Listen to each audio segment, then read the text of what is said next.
Мен Тасанова Гүлмира Мұхамеджанқызы Қостанай қаласындағы Ыбырай Алтынсарин атындағы мамандандырылған мектеп-гимназия интернатында 1996 жылдан бастап қызмет етемін. Қазақ тілі және әдебиет пәнінің мұғалімімін. Білімім жоғары, біліктілік санатым педагог, зерттеуші.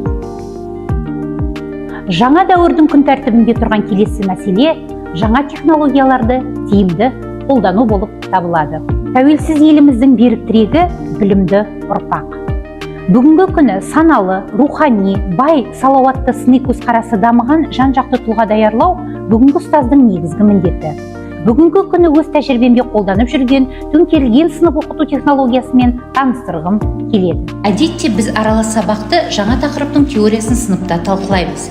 Өзіміз түсіндіреміз, оқулықты оқытамыз, ал үйге практикалық тапсырма береміз. Теория сыныпта, практика үйде. Ал төңкерілген сабақта бұл оқу әрекеттері керісінше төңкерілген болады. Теория үйге өздігімен қарастыруға беріліп, сыныпта практикалық тапсырмаларды орындау ұсынылады.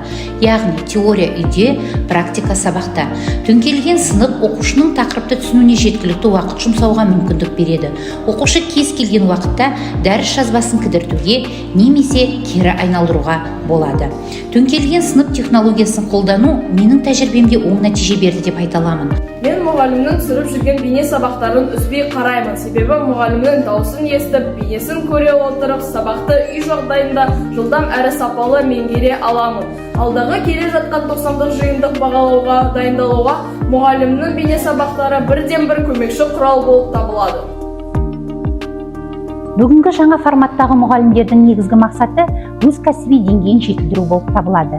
Іс тәжірибемізде сабақты қалай жақсартуға болады, қандай жолдармен жақсартуға болады деген сұрақтар туындайды. Бұның бірден-бір шығар жолы сабақты зерттеу, іс-әрекеттегі зерттеу болып табылады. Мен мектепте сабақты зерттеу шығармашылық тобының жетекшісімін. Сабақты зерттеу мұғалімнің кәсіби мүмкіндіктерін жетілдіруге бағытталған үйлесімді әрі тиімді жүйені ұйымдастыруға мүмкіндік беретін тамаша үдеріс. Сабақты зерттеу оқушыға саналы білім беруді көздеген бір мақсатқа жұмылған ұстаздар шеберханасы десек артық айтқандық емес. Бұл тәсіл сабақты зерттеу нысандарының бірі болып табылады және мұғалімнің практикалық білімінің дамуына бағытталған іс-әрекеттегі зерттеудің жоғары түрі. Зерттеу сабақтарынан кейін мұғалімдер өздерінің педагогикалық әдістерін жаңартады, өзгертеді. Яғни бұл кәсіби біліктілікті жетілдіретін технология. Ұстаздық күнкөріс кәсіп емес, жауапты да қасиетті мамандық. Осы ұстаздық жолымда білім мен білігімді салып, бар күш-жігерімді аямай еңбек етуге тырысамын. Ықыласпен еңбек еткен ұстаз ғана табысқа жете алады.